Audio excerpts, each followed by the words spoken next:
Good morning, class. It is Thursday, March 26th. Before I start the lesson, I just want to point out what you see on the screen here are just some upcoming assignments, some reminders for you.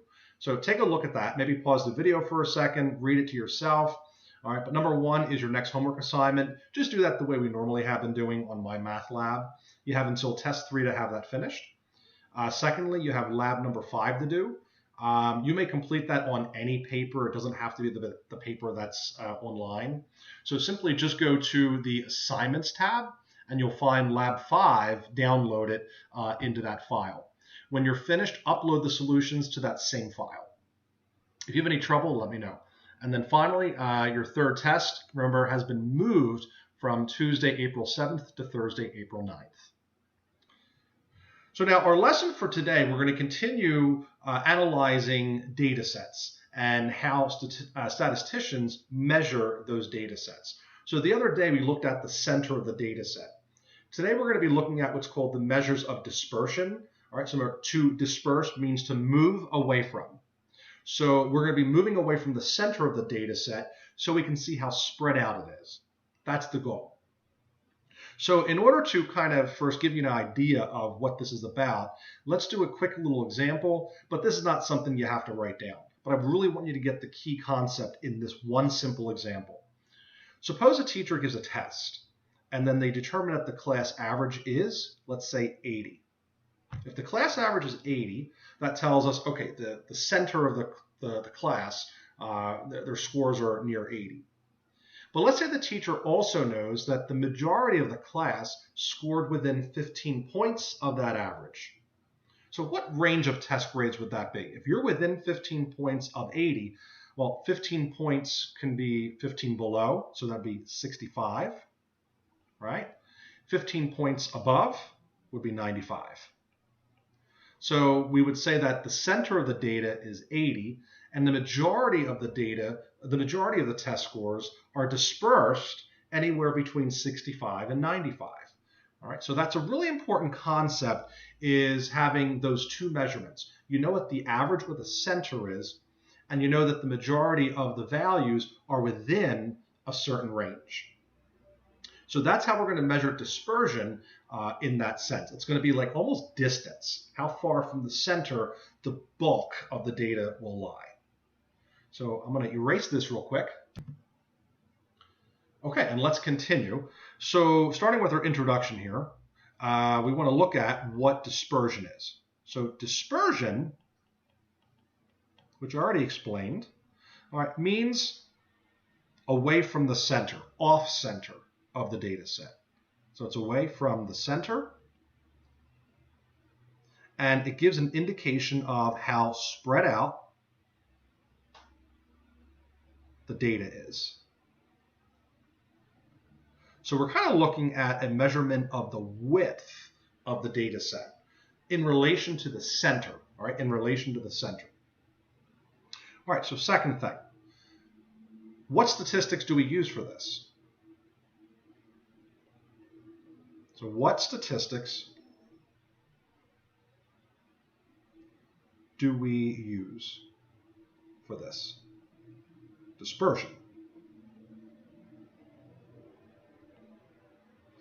So there are three statistics. One of them is a very basic statistics. It's really not the best statistic, but the first one is called the range. And you may have learned this in high school or in elementary school because it's a very easy statistics. It's when you take the maximum value of your data set and subtract the minimum value of the data set. It's really not a good indicator because it only involves the first number and the last number of the data set. It doesn't really tell you about what's happening in between. All right. The second measurement is what we call variance. And the third one is called standard deviation. Standard deviation. And I'll explain what those are. So A is very simple. I'm not going to really go into that. It's the maximum value minus the minimum value.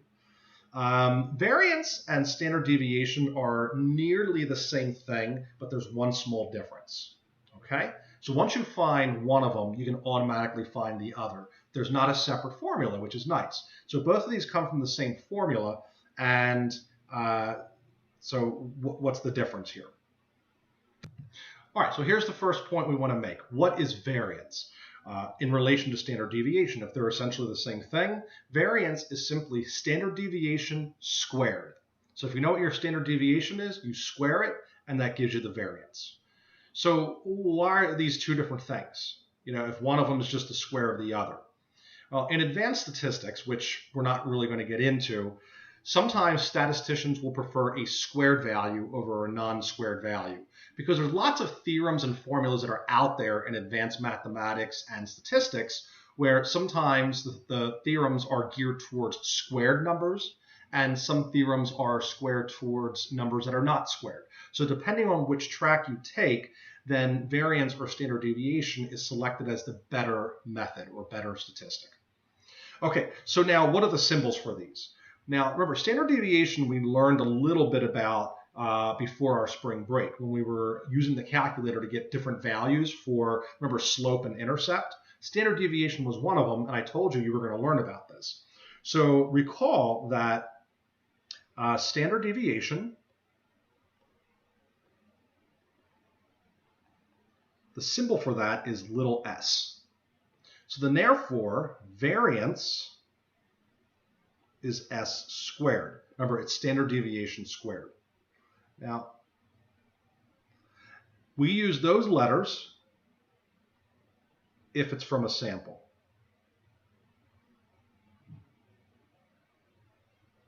Okay, we'll let this one thing pop up. Now, if the statistics are from a population, remember on Tuesday we looked at having an X bar as a sample average, right? And then that cursive M it's like mu, right? Remember that? That's the mean or the average of a population. So if you have a sample, we use S and S squared for the statistics. All right, if it's from a population, we use these symbols here.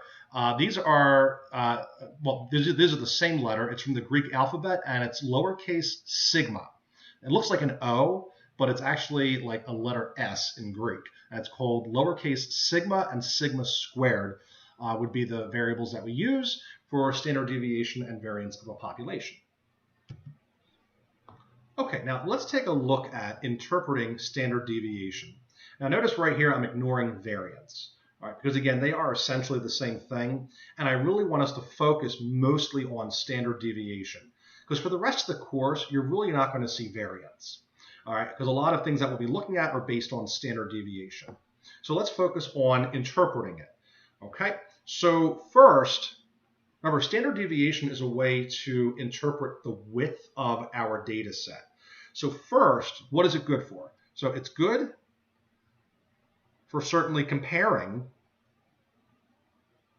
two or more data sets. Which one is wider? All right, that's one thing. The second thing is that, okay, if the standard deviation is an indication of the width in a sense, in one sense, then therefore larger numbers mean larger width. All right, so larger values indicate larger dispersion. So I'm going to use the word dispersion instead of width.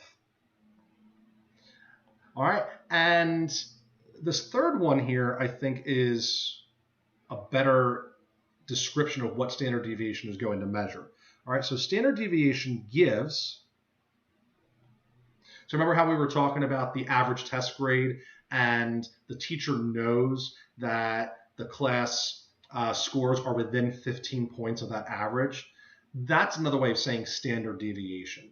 So standard deviation is that value, that margin of error that your scores will fall between in relation to the mean. All right, so it gives the average distance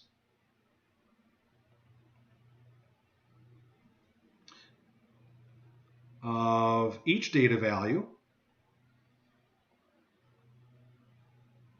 in relation to the mean. So again, the perfect example is the class average, and then knowing that a majority of the scores fall within a certain number of points of that mean. That's what the statement actually really means. The average distance of each data value in relation to the mean. So the mean would be the 80, and then the average distance would be those 15 points that I mentioned in the example. Okay? So now, a couple of very simple examples. So example 1. Suppose we have data set 1 and data set number 2.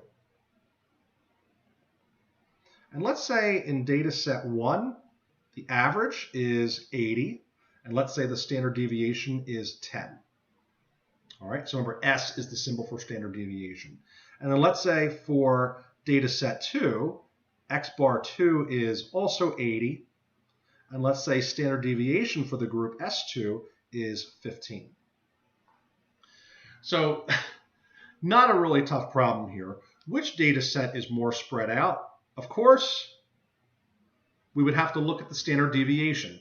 The average really doesn't matter, right? The average is just the center. So it doesn't matter where the center is. We just want to know how wide it is. So since data set 2 has a larger standard deviation, then we would say that data set number 2, is more spread out or more dispersed since S2 is greater than S1, meaning the width of that second data set is more than the width of the first data set. Okay? What else can we say? So we could say that data set number 1, so we could say that on average, most values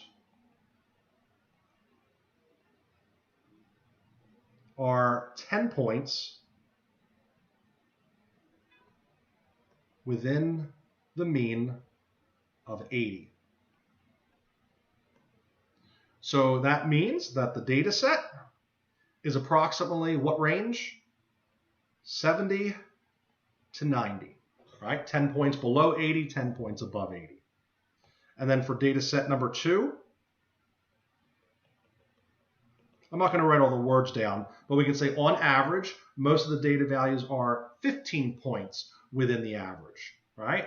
So 15 points within the average would be what? 65 to 95 is what our data set would look like, okay? Let's take a look at 2 more examples. So let's say we were looking at graphs instead of numbers. So you have box plot A and box plot B. And I want to just ask you, which graph has the greater standard deviation? I'm hoping you're guessing B because it's wider. It's more dispersed. How about a bell curve? So when you look at bell curve A versus bell curve B, which one has the greater standard deviation? Whichever one's wider. And to me, it looks like A would be wider.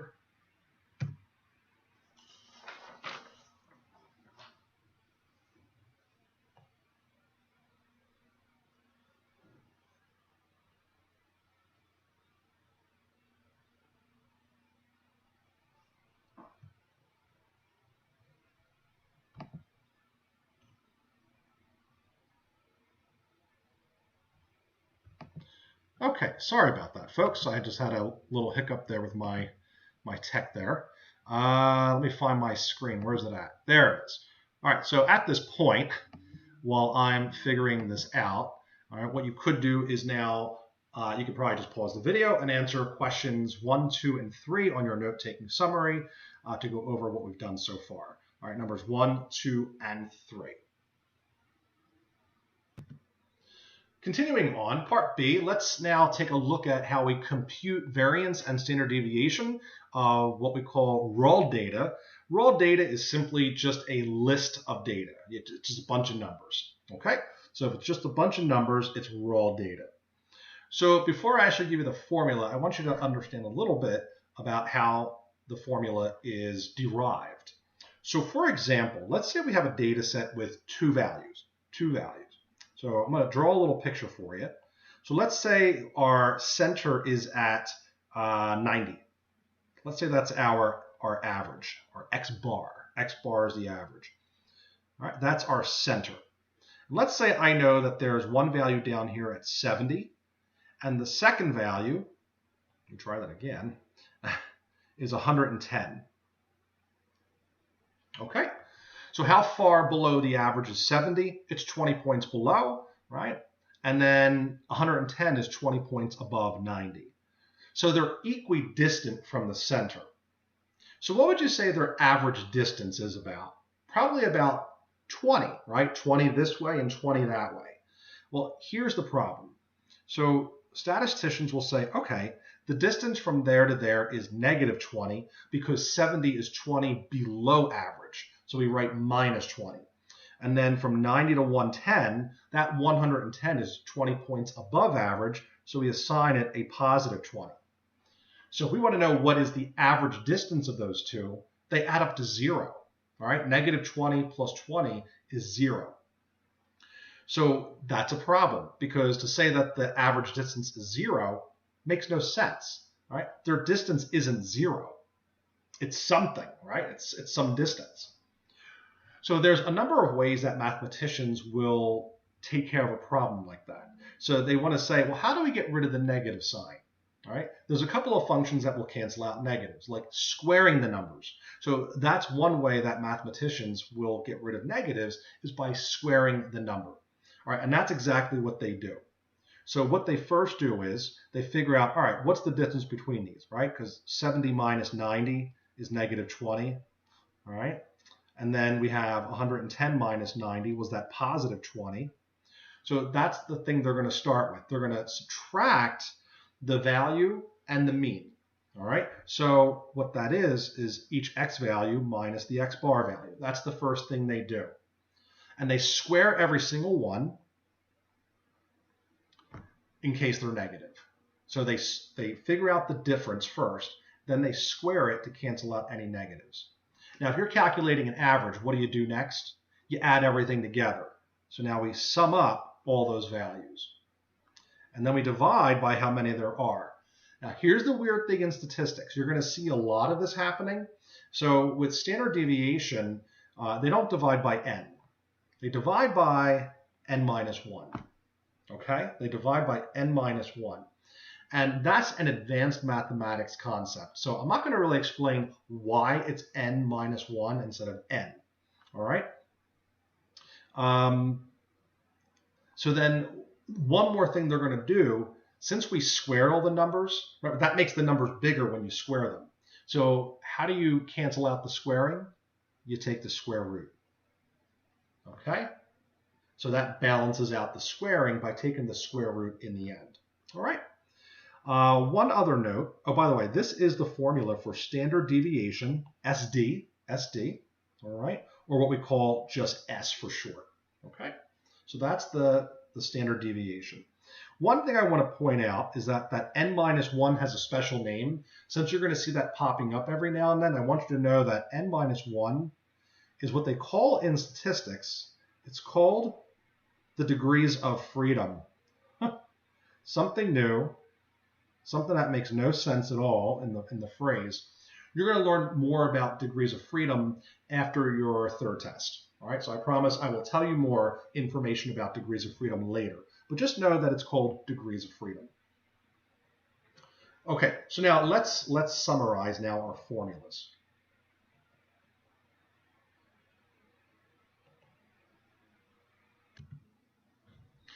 All right, so now here are the formulas for standard deviation and variance of samples and populations. Let's first focus on the left side here, all right, with samples. So the standard deviation for a sample is this formula here, which I just showed you at the top of the page here. So now, if you want to get the variance, remember variance is just found by squaring standard deviation, so it's s squared. So if you're good with your algebra, when you go to square this, what happens? The square root cancels out. So in other words, after squaring, you get x minus x bar squared, summed, divided by n minus 1. So when you square a square root, it cancels out the square root. All right, similarly over here now with populations. So remember with populations, the average isn't called x bar. Remember, it's called mu. Remember the Greek letter mu. So I replace x bar with mu. And here's another confusing component. Here with the population, we actually divide by n, not n minus 1. So it's almost the same computation. The only difference between these two formulas is what you divide by. This one you divide by n minus 1. This one you divide by n. That's the only difference. Okay? And that's something I'll try to explain better after test 3. All right, so then down here, when you square it, you just get what's under the square root. So you get square root of x minus, no square root. It's the sum of x minus mu squared over n. Okay, and those are the formulas for the variance and the standard deviations of either samples or populations. Make sure you distinguish the difference. So let's do an example. So let's say we want to find the sample variance and standard deviation of my raw data set. All right. So here's how we would do it. So I'm going to write out the steps just a little bit of the long way. So first thing we need is to get the average, because the average is part of the formula. So x bar here is 12, right? Easy enough. Add these numbers up. There's 6 of them. So we get, they add up to 72 divided by 6 is an average of 12. And here we have 6 because there's 6 data values. All right, next thing we want to do is, using the formula for standard deviation, is the square root of the sum of each x minus the average squared, divided by n minus 1. So that would be 6 minus 1. So what is it telling me to do? So first thing you do in the parentheses is look at the meaning of x minus x bar. X is a data value, x bar is the average. You square it after you subtract it. So the first step is to just subtract the mean from each data value. So I have a data value of 6. I'm going to subtract the mean. I'm going to put a little space here. The second data value is 8. Subtract the mean. The third value is 11. Subtract the mean. The fourth value is 12. Subtract the mean. And then 15 minus 12 and 20 minus 12. So notice I just subtracted the average from every single data value. All right, now notice that there's parentheses around this. All right, so put parentheses around these, just like this. What's outside of the parentheses? A power of 2. So now you have to square them. This way we cancel out any negative differences. So you square them. Now what's in front of that? Remember, this symbol means add everything together. So put plus signs in between. All right. Now what are we dividing by? N minus 1, right? So that's 5, because it's 6 values minus 1. And then don't forget, square root. Square root. Okay? So that's our formula for standard deviation. Now that's easy enough on the calculator. You're going to get 5.02. Okay? Actually, let me back up a step. You actually get the square root of, so if you want to double check your work, the top works out to 126 divided by 5. Square root works out to 5.02 for the standard deviation. Okay, so that's standard deviation. All right, we also want the variance. All right, so the variance is s squared. All right. So what we could do is we could square this, certainly. We could square that, certainly. I think the better number to square is not this. Don't square 5.02 because I rounded that already. That's probably not a good number to use to round something else. So what I would do is back up a step, maybe square that. This is before rounding, okay? So when I square that, I get 126 over 5, which is 25.2 for the variance. All right, now what I want to do here is interpret the standard deviation. So just like with the test scores, all right, so what we could say is that on average,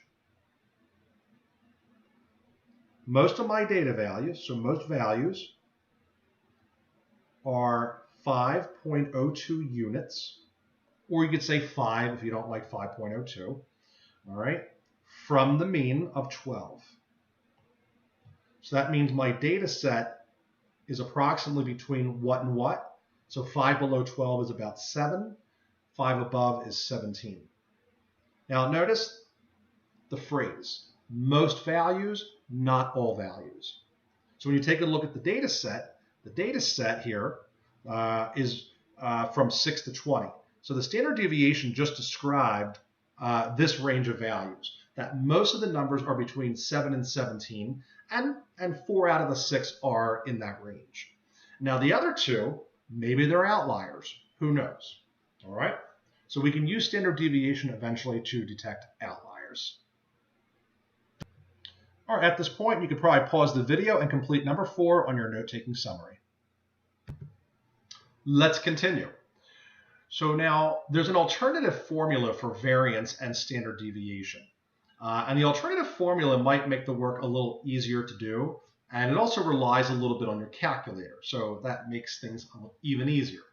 So our formula for standard deviation from the previous slide is this. The alternative formula, all right, is the sum of each x squared minus the sum of each x squared over n, all of that over n minus 1, square root over the entire expression. All right? Everything is inside the square root. Okay? If you go back to your notes on correlation, you might recognize part of this formula. The numerator is actually part of the formula for finding r, if you remember that. All right, so if you go back, you're going to find this in there. All right, and so that means our correlation coefficient r has standard deviation factored in there somewhere. Okay. Okay, so now what do we need? So you have to get the sum of each x squared and the sum of each x, and of course n. If you can get those three numbers and substitute them into the alternative form, it's a little easier to do, especially if your data set has a lot of numbers. So if you were to redo the problem that we just did in the previous slide, say with 50 numbers, that'd be really hard to do if you had to write out 50 pairs of these things right here. Here we only had 6 values, so we needed 6 squared expressions. If you had 50 values in the data set, that's a lot.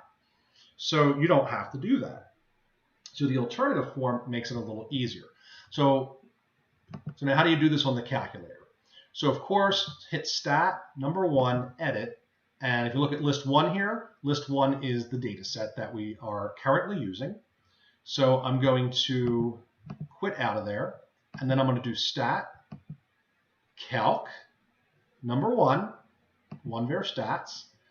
Make sure you tell it the correct list number and then calculate. Also make sure frequency list right here is blank. All right, you want that to be blank. If there's something in there, that's going to cause problems. All right, so now we said that we need the sum of x. So there you go, it's 72, 990 for x squared, and then n is 6. So let me go back to my screen. And here are the values from the calculator. So now what we're going to do is substitute them right into the alternative formula from above right there. So it's a big square root over everything. All right, and then the very first thing is the sum of x squared, which is the 990, minus blank squared over 6. And that was 72. And then down here is 6 minus 1. Also make sure that you see that there is an n here, but an n minus 1 there. All right, that's not a mistake. So it should be n here and n minus 1 there. So be careful with that. All right, so when you do that, you should get exactly, again, 5.02 for the standard deviation. Okay? And then if you do s squared again, you're going to get everything without the square root. Remember, the square root goes away when you square it. So you get 990 minus 72 squared over 6 divided by 5 is, once again, 25.2. All right? Same answers as before, but a different way of doing it. All right, so now complete number 5 on your note-taking summary. And then once you're done that, we're going to keep moving on here with the next problem on your note-taking summary, which is number 6, where we're going to do 2 examples together. So this is number 6 from page 142 of your textbook, where it asks you to find the sample standard deviation and variance of this particular problem. Okay? All right, so we have a data set there with 5 values. So to get the standard deviation, the first thing I need to do is find the average. So the average is easy enough. Add up the numbers, divide by 5. The average is 82. So then to find the standard deviation, let's do it the first way, all right, a little bit longer. So remember, first step is to subtract that average from every data value. The next step is to square them. Next step is to add them up, and then you divide by n minus 1, and then take the square root. So it's like 5 little steps that you can kind of do in one. All right. So again, you take each value, subtract the average. So 83 minus 82, 65 minus 82, 91 minus 82, 87 minus 82, and 84 minus 82. So there's step 1, subtract the average of 82 from all 5 values. Next step, square. So just wrap them up and square.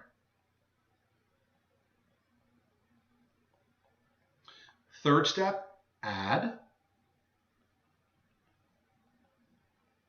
Fourth step, divide by n minus 1. So 5 minus 1 is 4.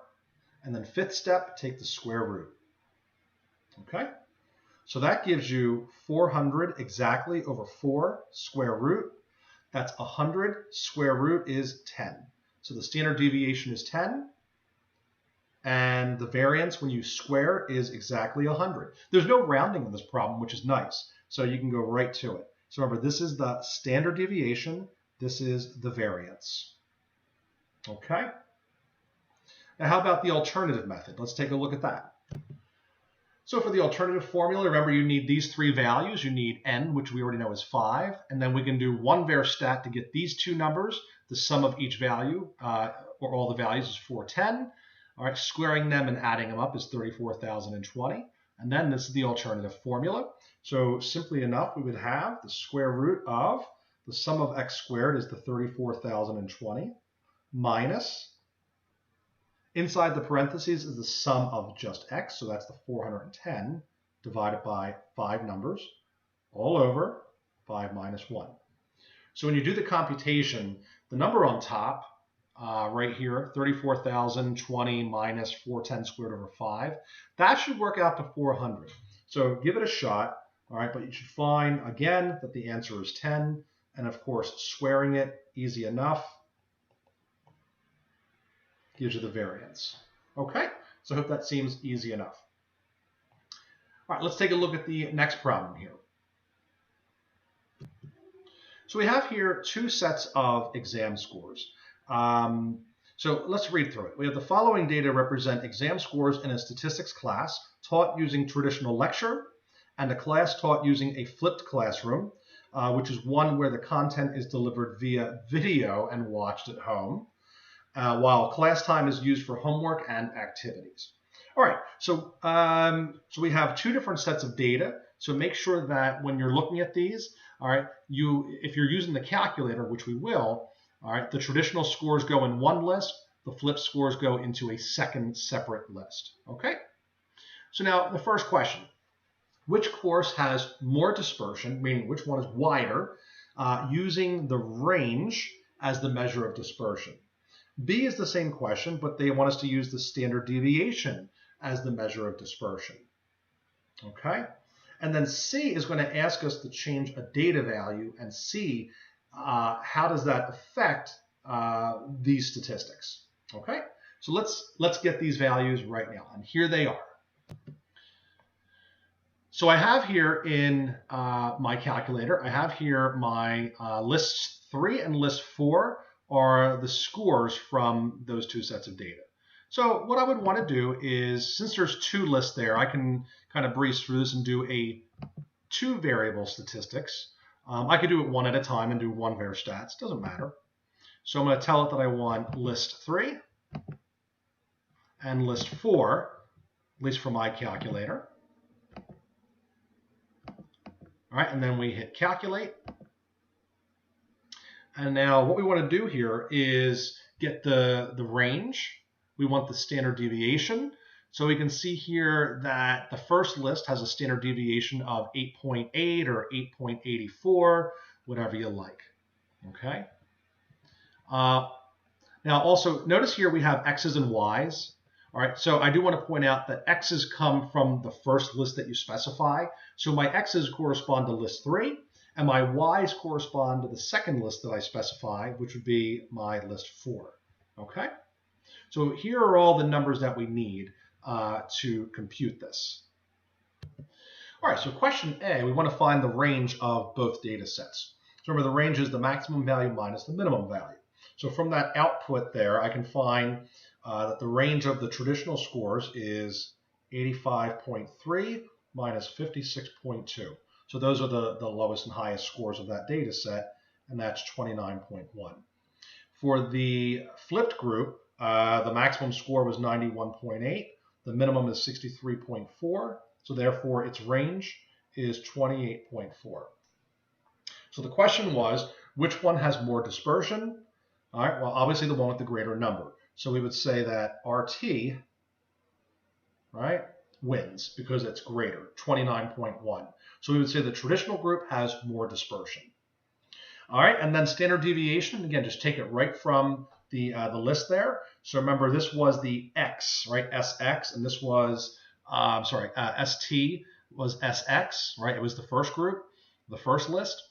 And then SF actually came from the Y values, which was my second list, or list 4. All right, and these were the numbers that were just recorded there. And of course, once again, it should be no surprise that the bigger number wins. So my traditional group, once again, has the greater dispersion. All right, so you could write ST or write traditional. Now let's take a look at the third question here. So we have 59.8 was incorrectly recorded as 598 in the traditional group. So that means go back to your first list, find 59.8 and change it to 598. So what's that going to do, do you think, right? In the first list, 85.3 was the highest with all the numbers entered correctly. Now, if we're going to change 59.8 to 598, that means my data set's going to go from this to this. It's going to get wider because we're adding 598 into a list that originally had 85.3 as the maximum value. So, of course, when I rerun everything for that first list, I end up getting, for the range, 598 was the max, minus the min of 56.2, gives me a new range of 541.8. Remember, what was it before? It was 29.1. Look what happens when you make a mistake. The range blows up. And of course, the standard deviation, that's going to blow up also. You'll find it's 145.88. Now the question is, what property does this illustrate? So remember from Tuesday, there was a definition of what it means for a statistic to be resistant. So this would be the resistance property that we're looking at. So do you think range and standard deviation are resistant to those changes? Absolutely not. Remember, resistant means that it won't change by much. Well, the range changed from 29.1 to 541.8. The standard deviation for traditional changed from 884 to 145.88. So those were drastic increases. So therefore, range and standard deviation are non-resistant to extreme values. Okay? All right, let's take a look at our next section here, section C, looking at weighted variance and standard deviation of group data, and this will correspond to number 7 on your note-taking summary. And there are 3 examples that follow in this section. So let's take a look at the formula for this, and we'll get right into the examples. So, so before the formula, if you have something like this, so you have 3 minus 5 squared plus 3 minus 5 squared plus 3 minus 5 squared plus 3 minus 5 squared. Do I need to write that 4 times, or can I write that just once? All right? If it's the same thing over and over and over, just count up how many times it's repeating. All right? So that's 3 minus 5 squared. If you add it up 4 times, you can also multiply it by 4 to get the same value. All right? So that's going to be a key thing in our formula here for standard deviation of group data. So here's the formula. So it's going to be S is going to equal the sum of each x value minus the mean squared. But if there are numbers that repeat themselves over and over and over, like here, you don't need to write them one at a time. You can multiply them by the corresponding frequency.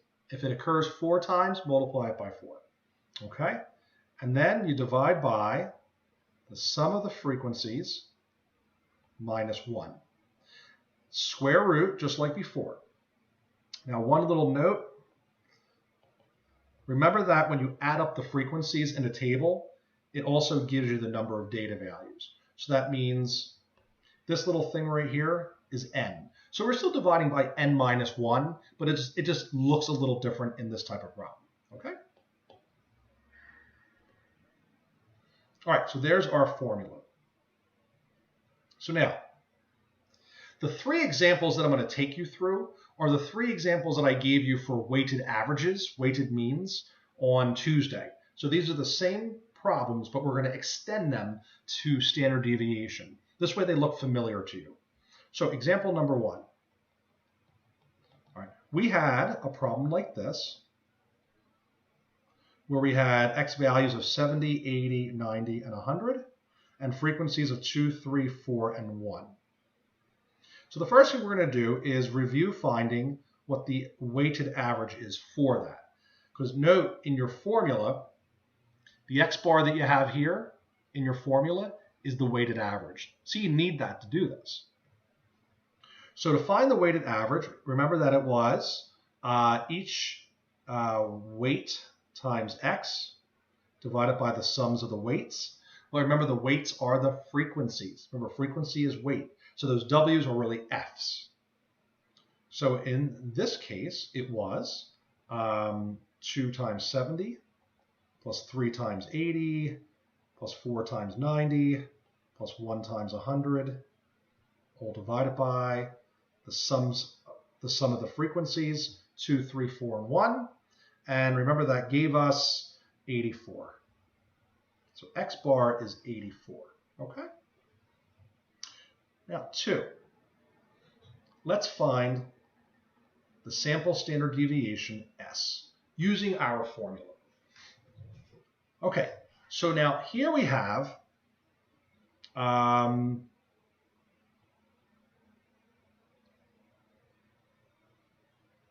right, so just like before, we're going to take each value, like 70, and we're going to subtract the mean. All right, so now do the same thing for the others, but leave a little more space. So the next data value is 80, subtract the mean. The next value is 90, subtract the mean. The next value is 100, subtract the mean. And just like before, square them.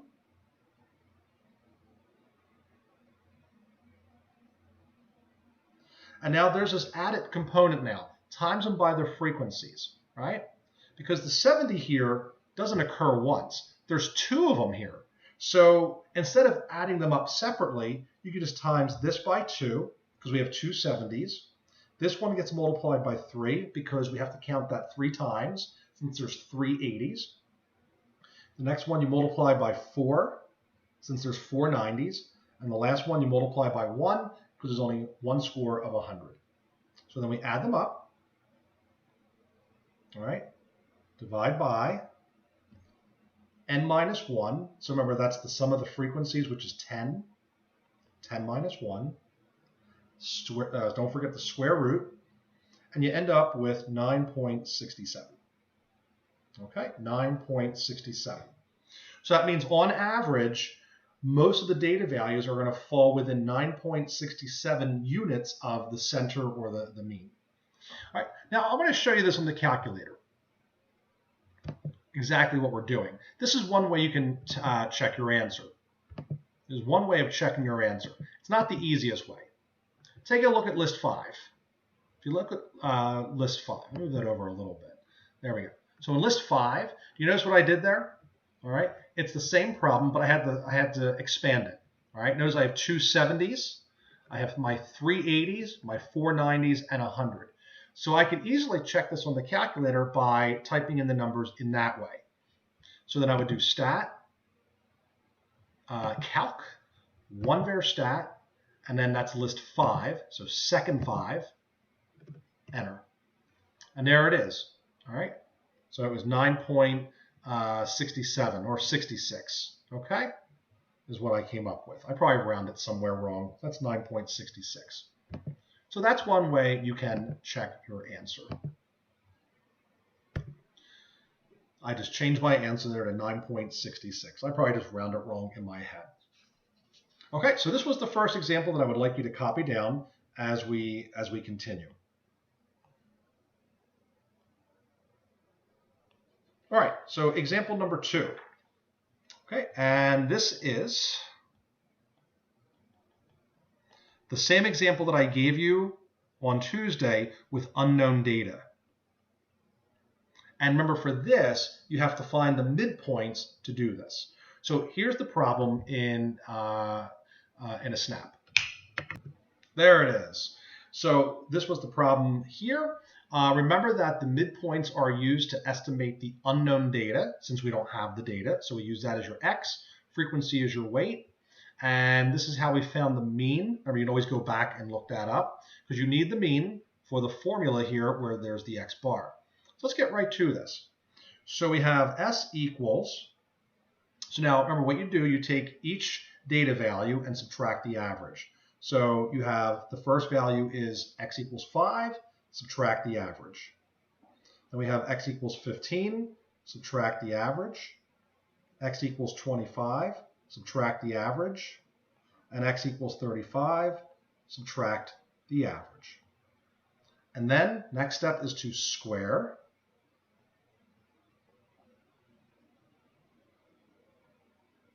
And then don't forget here, because they're grouped, you have to multiply by the frequency. How many times does each of these x values occur? This 5 happens twice, the 15 happens 3 times, the third one's 13 times, and the last one's 4 times. All right, so this one gets times by 2, plus, this one gets times by 3, plus, this one's 13, plus, and the last one's 4. All right, now don't forget the sum of the frequencies is what here? 22. So it's 22 minus 1. Don't forget the minus 1. And then square root over the whole thing. And that will give you 8.34 for the standard deviation. So on average, most of the data values will fall within 8.34 points or units from the average. Here's a quick look on the calculator with that same problem. So what you would have to do is, in a list, you would have to type in, try that again. So if you look at list 6 here, I have 2 5s, I have 1, 2, 3 15s, and then I have 13 25s. There we go. What is happening here?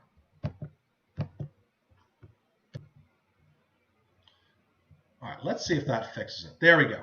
Okay. So you type in however many 5s or 15s or 25s are specified, right? And then altogether there's 4 35s at the end. So I could just type them in individually, the number of times they occur, and then do stat, calc, one var stat, and this is list 6. All right, standard deviation, S right there, is 8.335, so that's where I got 8.34 from. Okay, simple enough. Our third example is the same example from Tuesday as well. We were finding the mean of a discrete probability distribution. So one thing I want to point out here about probability distributions. First, remember that the probabilities add up to 100%. So what I want to ask myself then, is this representing a sample or a population? Here, because everything adds up to 100%, we can say that it contains all info about X, meaning there's nothing missing. So therefore, what we're looking at here is a population. So now I need to use my population formulas. Okay, so just to review, remember that the mean, mu, is our symbol for population averages. So this time we're not going to use x bar, we're going to use mu as the symbol. And remember we called that the expected value of x, which remember simplify to the sum of each x times each probability. And remember in this problem we found this to be 2.59 from the last time. So now let's apply this to our problem. So we want to find sigma. Remember, instead of S, we're using sigma because this is a population. So the formula is practically the same, right? Where it's x minus mu squared times, remember the weight. So instead of frequency, we're using relative frequency, which is probability, divided by, remember it's n, not n minus 1. Okay? But remember the weight here. So if you do the sum of the weight, what does that add up to? It adds up to 1. So this adds up to 1. And then, of course, you got to take the square root. And because this is 1, we can take that out of the formula. So it reduces to the sum of each x minus mu squared times the probability of x square rooted. So it's a little bit of a simpler formula in this particular problem. So then, therefore, by plugging in all the numbers, so again, our first x is 0 minus the mean of 2.59 squared times the probability of 0.05 plus the next one. So that would be 1 minus 2.59 squared times its probability of 0.12. All right, plus the next one.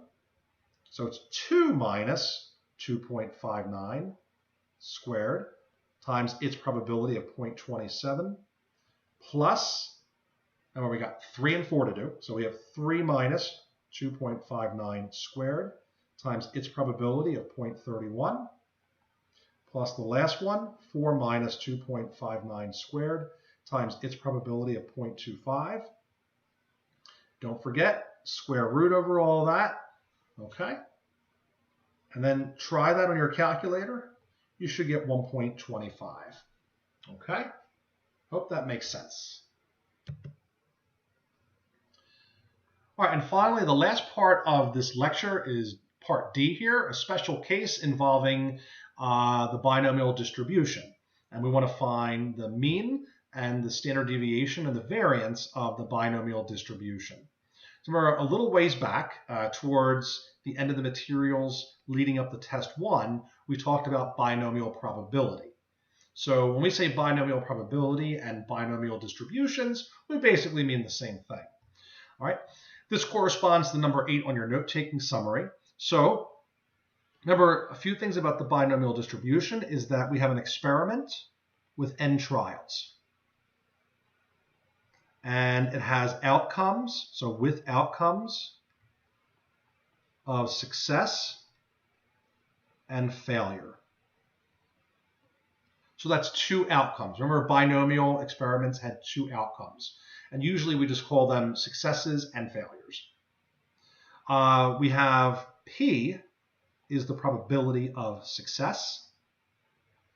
And remember the complement of P, 1 minus P, is the probability of failure. All right.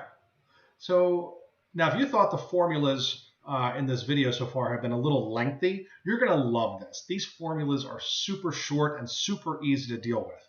So first thing here, the mean, all right, which is mu, or what we call the expected value of x, is simply n times little p.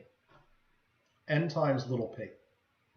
So why does that make sense? So let's say, for example, that you flip a coin 100 times, right? And let's say you're measuring the probability of a success, which is flipping heads. Flipping heads is your success. So what's the probability of flipping heads? It's 1 out of 2, right? So that would be your little p. P would be 1 out of 2. So if you flip the coin 100 times, how many of those coin tosses would you expect to get heads? 50, right? Because it's 50-50 chance. So if you flip the coin 100 times, you would expect 50 of those coin tosses to be heads. So in other words, it's 100 tosses times 50% probability gives you 50 tosses. So it makes sense here just to multiply the number of trials and your probability. All right, secondly, the variance. So that would be sigma squared is n times p times 1 minus p.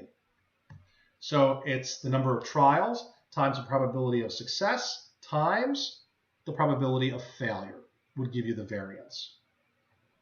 Standard deviation, SD, right, which is sigma, is the square root of that. Okay, so there's your formulas. All right, so now our final example here to conclude our lecture is, let's say we have a binomial experiment